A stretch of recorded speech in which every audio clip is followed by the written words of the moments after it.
जय हिंद दोस्तों। आज के इस वीडियो में मैं आप सभी से बात करूंगा आरआरबी ग्रुप डी के कट ऑफ के विषय में कि आंसर की जारी होने के बाद आप सभी का कट ऑफ कितना होने वाला है, आपका कितना स्कोर हो तो आप अपने फिजिकल की तैयारी कर सकते हैं। उसके साथ साथ आपका जो एग्जाम 101 शिफ्ट में हुआ है, इसमें सबसे हार्ड शिफ्ट कौन सा है, सबसे इजी शिफ्ट कौन सा है और किस शिफ्ट में कितना नॉर्मलाइजेशन में फ़ायदा मिलने वाला है। इस वीडियो में मैं आप सभी को जोन वाइज कट ऑफ बताऊंगा, तो आप सभी लोग इस वीडियो को लास्ट तक अवश्य देखिएगा। दोस्तों, जैसा कि आप सबको पता होगा, आरआरबी ग्रुप डी का आंसर की आ गया है और आंसर की आने के बाद बहुत सारे बच्चों के नंबर कम हुए हैं। बहुत सारे बच्चे ऐसे थे जो एग्जाम देने के बाद कह रहे थे कि पेपर बहुत ज़्यादा इजी आया है, पेपर बहुत आसान आया है, हलवा पेपर आया है, मेरा 80 स्कोर बनेगा, मेरा 90 स्कोर बनेगा। अब इन बच्चों से पूछिए आपका कितना स्कोर बन रहा है, तो ये बच्चे कहेंगे कि मेरा 45 स्कोर बन रहा है, मेरा 50 स्कोर बन रहा है। इतना अंतर आया है आंसर की आने के बाद।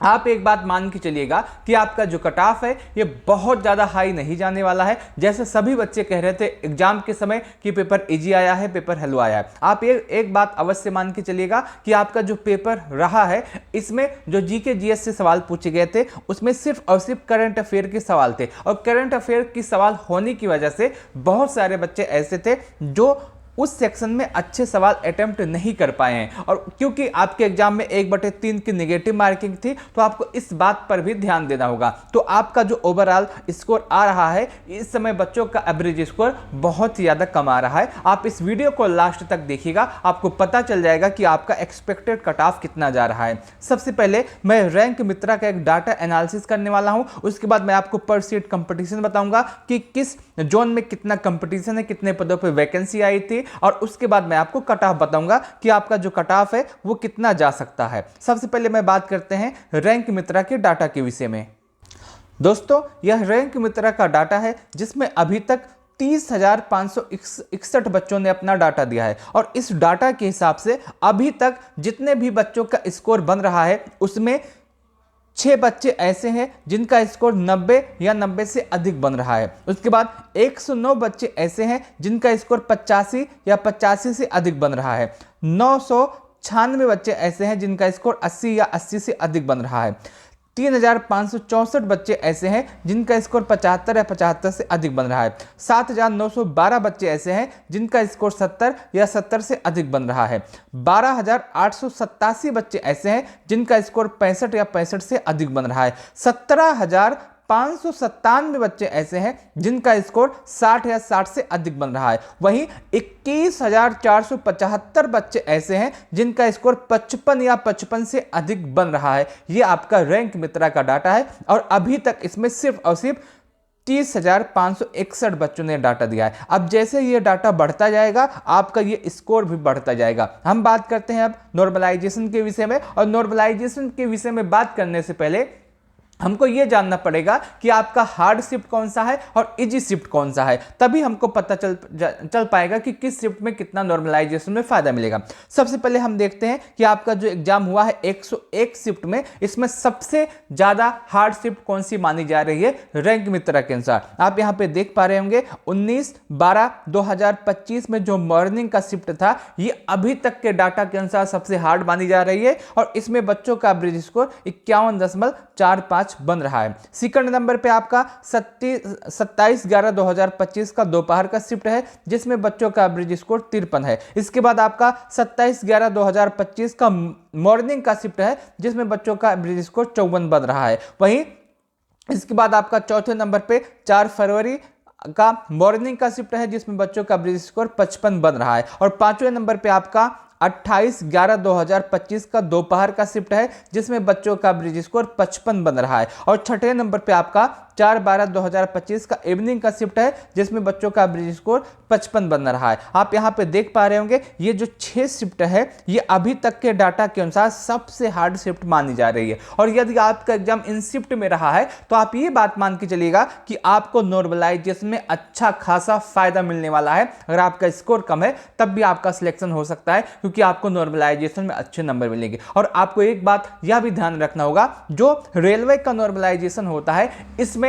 आराम से 8 से 10 नंबर का नॉर्मलाइजेशन देखने के लिए मिलता है। तो हो सकता है कि आपको भी इतने नंबर का नॉर्मलाइजेशन देखने के लिए मिले। ये आपका 6 सबसे हार्ड शिफ्ट है। अब हम बात करते हैं कि आपका जो एग्जाम हुआ है इसमें सबसे इजी शिफ्ट कौन सा है। सबसे इजी शिफ्ट की बात करें तो आपका 14/12/2025 का जो मॉर्निंग का शिफ्ट है, इसमें बच्चों का एवरेज स्कोर 65 बन रहा है। और रैंक मित्रा के डाटा के अनुसार ये जो शिफ्ट है ये अभी तक के डाटा के अनुसार सबसे ज्यादा हार्ड शिफ्ट मानी जा रही है, तो सबसे ज्यादा इजी शिफ्ट मानी जा रही है। उसके बाद आपका आता है 10/2/2026 का दोपहर का शिफ्ट, जिसमें बच्चों का एवरेज स्कोर 64 है। उसके बाद आपका आता है 8/1/2026 का मॉर्निंग का शिफ्ट, जिसमें बच्चों का एवरेज स्कोर 64 है। उसके बाद आपका आता है चौथे नंबर पे 16/12/2025 का दोपहर का शिफ्ट, जिसमें बच्चों का एवरेज स्कोर 64 है। और उसके बाद आ रहा है 15/12/2025 का इवनिंग का शिफ्ट, जिसमें बच्चों का एवरेज स्कोर 63 है। और उसके बाद आपका 30/12/2025 का दोपहर का शिफ्ट, जिसमें बच्चों का एवरेज स्कोर 63.3115 है। ये आप देख पा रहे होंगे, ये जो 6 शिफ्ट है ये अभी तक के डाटा के अनुसार सबसे ज्यादा इजी शिफ्ट है। और यदि ये इजी शिफ्ट है तो आपको नॉर्मलाइजेशन में बिल्कुल भी फायदा नहीं मिलेगा। अगर आपका एग्जाम में सिलेक्शन पाना चाहते हैं तो इसमें आपका एग्जाम हुआ है, इन शिफ्ट में आपका एग्जाम हुआ है, तो आपका स्कोर अधिक होना चाहिए, तभी आपका सिलेक्शन हो सकता है। आपको नॉर्मलाइजेशन में फायदा नहीं मिलने वाला है। ये जो 6 शिफ्ट है ये अभी तक के डाटा के अनुसार सबसे इजी शिफ्ट मानी जा रही है। तो आपने अभी तक देखा कि जो आपका एग्जाम 101 शिफ्ट में हुआ है उसमें हार्ड शिफ्ट कौन सा है और इजी शिफ्ट कौन सा है। अब बात करते हैं आपके कट ऑफ के विषय में कि आंसर की जारी होने के बाद आप सभी का कट ऑफ कितना होने वाला है। दोस्तों, कट ऑफ को देखने से पहले हमको यह समझना होगा कि जोन वाइज आपका पर सीट कंपटीशन कितना है और कौन सा जोन आपका डेंजर जोन में आता है और कौन सा जोन आपका इजी जोन में आता है। अभी तक के डाटा के अनुसार अगर हम देखें, जो सिकंदराबाद जोन है इसमें 1642 पदों पे आपकी वैकेंसी आई थी और इसमें 9,60,697 बच्चों ने इसमें आवेदन किया था। और इस हिसाब से इस जोन में जो आपका पर सीट कंपटीशन है ये 585 हो रहा है। इसके बाद हुबली आता है, हुबली में पर सीट कंपटीशन 547 है। आप ये डाटा अपने हिसाब से देख लीजिएगा। अगर हम देखें हुबली की बात करें तो 503 पदों पे आपकी वैकेंसी आई थी, 2,75,307 बच्चों ने इसमें आवेदन किया है और आपका पर सीट कंपटीशन 447 बन रहा है। इसके बाद आपका गुवाहाटी जोन आता है जिसमें 2048 पदों पे आपकी वैकेंसी आई थी और इसमें 10,72,841 बच्चों ने आवेदन किया था। पर सीट कंपटीशन 524 के आसपास बन रहा है। इसके बाद आपका मुंबई जोन आता है जिसमें 3,244 पदों पे वैकेंसी आई थी और 15,59,100 बच्चों ने इसमें आवेदन किया था और पर सीट कंपटीशन 481 का है। कोलकाता जोन की बात करें तो इसमें 1,817 पदों पे वैकेंसी आई थी, 8,57,222 बच्चों ने इसमें आवेदन किया है। पर सीट कंपटीशन 471 का बन रहा है। इसके बाद चेन्नई जोन आता है जिसमें 2,020 पदों पे आपकी वैकेंसी आई थी, 8,01,666 बच्चों ने इसमें आवेदन किया था। पर सीट कंपटीशन 397 का बन रहा है। इसके बाद बिलासपुर जोन आता है जिसमें पर सीट कंपटीशन 413 बन रहा है। इसके बाद भोपाल जोन आता है जिसमें पर सीट कंपटीशन 323 बन रहा है। इसके बाद भुवनेश्वर जोन आता है जिसमें पर सीट कंपटीशन 264 बन रहा है। इसके बाद पटना जोन आता है, पटना जोन में पर सीट कंपटीशन 265 का है। गोरखपुर जोन आता है जिसमें पर सीट कंपटीशन 233 का है। जयपुर आता है जिसमें पर सीट कंपटीशन 234 का है। न्यू दिल्ली आता है जिसमें पर सीट कंपटीशन 234 का है। इसके बाद रांची आता है जिसमें पर सीट कंपटीशन 249 का है। और उसके बाद आपका अहमदाबाद जोन आता है जिसमें पर सीट कंपटीशन 153 का है। उसके बाद अहमदाबाद जोन WR आता है जिसमें पर सीट कंपटीशन 136 का है। ये आपके सभी जोन है और यहाँ पे आपका पर सीट कंपटीशन लिखा हुआ है, कितनी वैकेंसी आई थी, कितने बच्चों ने आवेदन किया है, आप इसका डाटा यहाँ से देख सकते हैं। अब हम बात करते हैं कट ऑफ के विषय में।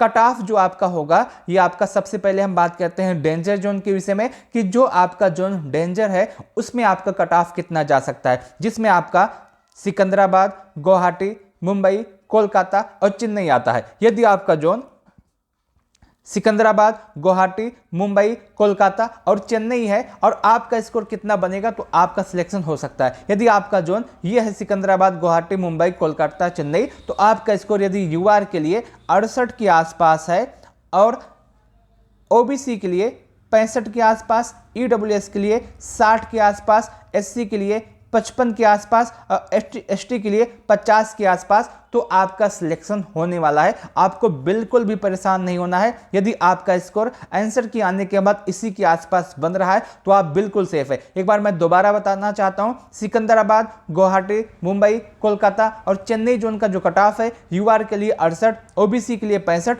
ईडब्ल्यूएस के लिए 60, एससी के लिए 55, एसटी के लिए 50। और यही नॉर्मलाइजेशन के बाद यदि आपका स्कोर लगभग 74 से लेकर के 78 के आसपास बनेगा यूआर के लिए, तो आप सेफ है। नॉर्मलाइजेशन के बाद ओबीसी का जो कट ऑफ है ये आपका लगभग 70 से लेकर के 74 के आसपास जाएगा, तो आप सेफ है। नॉर्मलाइजेशन के बाद ईडब्ल्यूएस का कट ऑफ लगभग 65 से 70 के आसपास जाएगा, तो आप सेफ है। नॉर्मलाइजेशन के बाद एससी का जो कट ऑफ है 60 से 65 के आसपास रहेगा, तो आप सेफ है। और यहीं एसटी का कट ऑफ नॉर्मलाइजेशन के बाद आपका 55 से 60 के आसपास रहेगा, तो आप सेफ है। ये आपका डेंजर जोन का कट ऑफ है, जिसमें सिकंदराबाद, गुवाहाटी, मुंबई, कोलकाता और चेन्नई जोन आता है। अब हम बात करते हैं मॉडरेट जोन की, जिसमें आपका बिलासपुर, भुवनेश्वर, पटना, गोरखपुर आता है। यदि आपका जोन बिलासपुर, भुवनेश्वर, पटना और गोरखपुर है और आपका स्कोर बन रहा है यूआर के लिए आपका जो स्कोर बन रहा है वो आपका 65 से लेकर के 65 के आसपास, ओबीसी का जो स्कोर है 62 के आसपास, ईडब्ल्यूएस का 58, एससी का 52 और एसटी का आपका 50 के आसपास बन रहा है, तो आप सेफ है। यदि आप बिलासपुर, भुवनेश्वर, पटना, गोरखपुर के जोन के हैं और आपका जो स्कोर है यूआर के लिए 65, ओबीसी के लिए 62, ईडब्ल्यूएस के लिए 58, एससी के लिए 52, एसटी के लिए 50 के आसपास है, तो आप बिल्कुल सेफ है। आपको बिल्कुल भी परेशान नहीं होना, आपका सिलेक्शन होने वाला है। यदि आपका जोन बिलासपुर, भुवनेश्वर, पटना और गोरखपुर रहा है और आपका स्कोर इतना है इस समय रो मार्क, तो आपका सिलेक्शन होने वाला है। आपको इस समय फिजिकल की तैयारी करनी चाहिए, क्योंकि आपकी जो टोटल वैकेंसी है 32,000, इसका 3 गुना बच्चों को फिजिकल के लिए भी बुलाया जाना है। आपको ये बात भी ध्यान रखना है। आप अपना कमेंट करके पूछ सकते हैं कि आपका स्कोर कितना है, आपका सिलेक्शन होगा या नहीं, आपको फिजिकल की तैयारी करनी चाहिए या नहीं। आप कमेंट कैसे करेंगे? जैसे सबसे पहले लिखिएगा आपका जोन क्या है। मान लेते हैं कि आपका जोन बिलासपुर है, तो आप बिलासपुर लिखिएगा और उसके बाद लिखिएगा कि आपकी कैटेगरी क्या है। आप यूआर हैं या फिर ओबीसी हैं या फिर आप ईडब्ल्यूएस हैं या फिर आप एससी हैं या फिर आप एसटी हैं। ये लिखने के बाद आप लिखिएगा कि आपका जो स्कोर है वो कितना बन रहा है। मैं आपको बताने का प्रयास करूंगा बिलासपुर जोन में यूआर के लिए आपका जो स्कोर है सेफ है या नहीं, आपको फिजिकल की तैयारी करनी चाहिए या नहीं। आप अगर कमेंट करेंगे तो मैं आपको बताने का प्रयास करूंगा।